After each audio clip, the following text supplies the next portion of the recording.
And so I think most of us realize that the Turing test is not really what we would want as the real test of whether something's intelligent, because you can quickly tell these are very incredibly smart, but incredibly one-dimensional at the same time.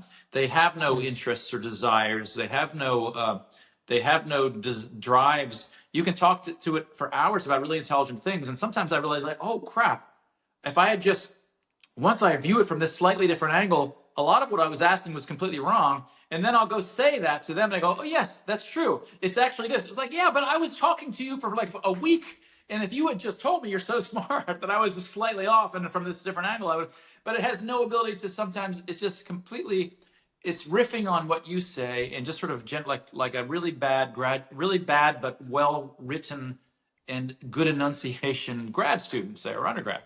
So, Yeah. but it has no ability to back up and see the big picture that you haven't presented to it.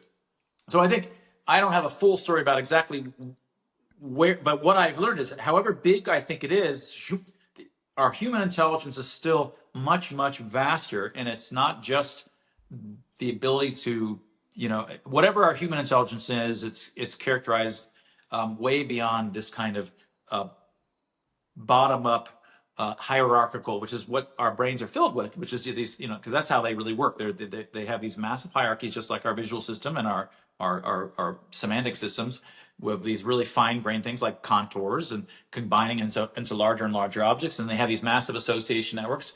And then they try to fill those, try to come up with an answer that, in case of an image, that satisfies the constraints of your prose. But we have much more in our brains than just our hierarchies, our object recognition hierarchies, our visual object recognition hierarchies, or our auditory recognition. We have a whole other parts of our brains in terms of wanting to do things, wanting certain kinds of things, lots of feelings.